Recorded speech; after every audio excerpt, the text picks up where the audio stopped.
YouTube. Let's change it up and just dive straight in. Two girls were tragically killed in an automobile accident in 1957. Did they reincarnate the following year? My name is Ranee B, and this is Homicidal Tea. Now, most of the cases that we cover here are solved homicide cases, but I also have a few OWAS cases. OWAS is an acronym that I made up for other weird-ass shit. This is definitely in that genre. But before we get into the story, please smash that subscribe button. Like the paranormal has a tendency to smash holes in the dimensions in stories like this one. The haunting story of the Pollock twins. Riddle me this. Do you believe in reincarnation? Are there particular bonds between the departed and the living? I mean, well, some people think so. And the people who knew the Pollock twins and their departed sisters damn sure believe there was. And it rattled me too once I dove in this case, to be honest. The Pollock twins' enigmatic past has been offered many times to prove reincarnation. Two daughters are tragically killed in a vehicle accident, and then twin sisters are born a year later. The Pollock twins had an uncanny likeness with their deceased sister's life and a peculiar familiarity with them. Two sisters and a friend were walking down a road in Hexham, England on May 5th in 1957 when an automobile intentionally mounted the sidewalk and killed them. The motorist was a woman who had taken a ton of pills and decided that day that she was going to commit suicide. Inebriated and intent on committing suicide, she rammed her car into Joanna, Jacqueline, and their friend. Now, Joanna was 11, Jacqueline was 6. They were both immediately killed when the vehicle collided with them. Their companion passed away on the way to the hospital. The family was devastated. I mean, that's an understatement. Before the death of their daughters, the Pollock family had consisted of 4 sons, 2 girls, who were all strong in their religious views. In his late teens, John, their father, had left the Church of England and he became a Catholic. Florence, their mother, on the other hand, grew up as a member of the Salvation Army Christian Church and had converted to Catholicism before her marriage to John. John believed that his daughter's death had a heavenly purpose. While John Pollock was devout in his beliefs, he also had interest in the not-so-common Christian beliefs. At a young age, he was interested in spiritualism and the occult and reincarnation. The entire family prayed to God, and John secretly begged God to return his girls to him after this catastrophe. The next year, the couple was blessed with a new pregnancy. Although neither John nor Florence had any history of twins in their family, John was confident that the pregnancy would result in a set of twins. The obstetrician, though, only heard one heartbeat. There was a single fetal heartbeat that was discovered, and the Pollock's obstetrician was convinced that they would have a single birth. However, John's obsession with having twins was unaffected. Good for him. Way to have wishful thinking. Well, it worked, because while having twins was not unusual, what happened next seemed to be a little bit more than a coincidence. Florence gave birth to identical twin girls named Jillian and Jennifer on October 4th, 1958. Jennifer's birthmarks astounded John Pollock, who at this point was a fervent believer in reincarnation and thought his prayers had been answered. The birthmarks on the twins, yes, plural, birthmarks, both had different yet all too familiar birthmarks. Jennifer was born with the distinctive birthmark, a thin white line. Jacqueline, her deceased sister, fell on a bucket when she was 3 years old, leaving a scar on her forehead in the exact location. Jacqueline's scar was identical. Florence, though, she remained doubtful, but she did discover that Jennifer's waist had a birthmark that was strikingly similar to the one Jacqueline had in the same spot. When the twins were babies, the family moved away, but they returned 3 years later to Hexham. The Pollock twins appeared to be strangely familiar with the area that they'd never been to before. They pointed out places that piqued their sister's interest previously. While the family walked, their parents noticed and listened on their conversations. "The schools are only around the corner," one of the Pollock sisters said. despite the fact that the school where their slain sisters had gone was barely visible behind the church around the corner. Then one of the other Pollock twins responded, "Look, that's where we used to play on the playground." What? Florence wore a specific smock to help her husband with the milk delivery business when Joanna and Jacqueline were still alive. Joanna was at school and was not there while Florence delivered this milk, whereas Jacqueline, she was still young and at home at the time. Florence, she stopped assisting with the company after the two girls died, and the smock was put away. John put on the smock to do some painting when Jillian and Jennifer were about 5 years old. "Why are you wearing Mummy's coat?" Jennifer said when she noticed him. John inquired as, "How do you know that this is Florence's coat?"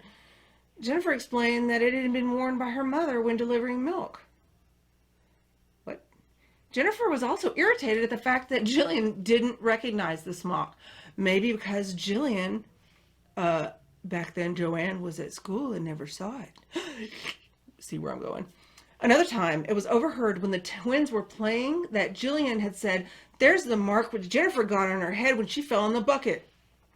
Jillian was saying this when she was pointing to Jennifer's head, the birthmark directly where Jacqueline, her deceased sister, had received the cut from falling on the bucket that I mentioned before. Ah, my God! As they were getting older, Florence showed the twins the toys that Joanna and Jacqueline used to play with when they were the same age. Despite the fact that the siblings, they were siblings, they were twins, they fought over everything. They didn't fight over these toys. Complete exception. Jillian took Joanna's dolls. Jennifer claimed Jacqueline's dolls. No arguments. Both girls claimed that the dolls were given to them by Santa Claus. They were given to Santa Claus to Joanna and Jacqueline. Florence gave them these toys, but they said, no, they're from Santa. What? They even remembered the names of the dolls and the stuffed animals that belonged to each sister. Then while playing, the girls were in the next room. Their parents heard Jillian say, "There's blood coming out of your eyes." Well, startled. The parents ran in there and looked in, and they discovered that Jillian was gripping Jennifer's head in her hands, and at one point was rocking her and cradling her in her head, saying, "That's where the car slammed into you." She was patting gently above her eyes, trying to stop bleeding. No one knew that when their father discovered Joanna and Jacqueline, he noticed that Jacqueline's head was bandaged above the eyes, right where the girls were patting the head when they were playing.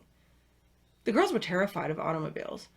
They were mortified crossing streets, and then they heard a car engine in a dark alleyway or something. They recoiled in panic. They were just like, the car, it's on its way to get us. When they saw a car, the twins would stay so close together. They would grab their mother, Florence's hand.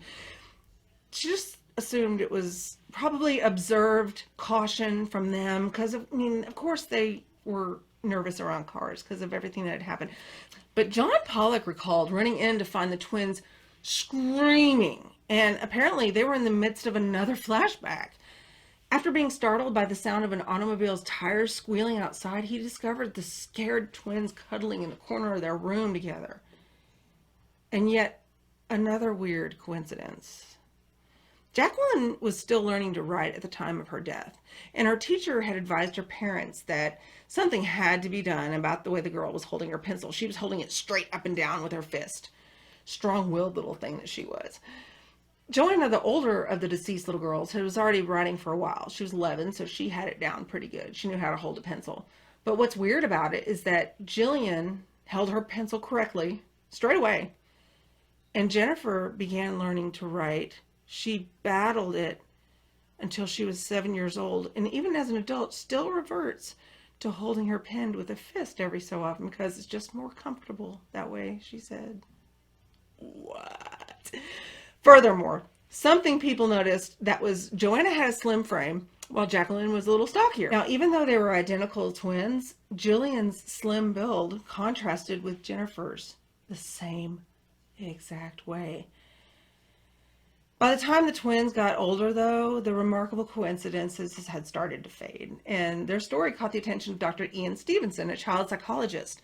Following numerous press reportings in the spring of 1963, Stevenson became aware of the Pollock twins' case.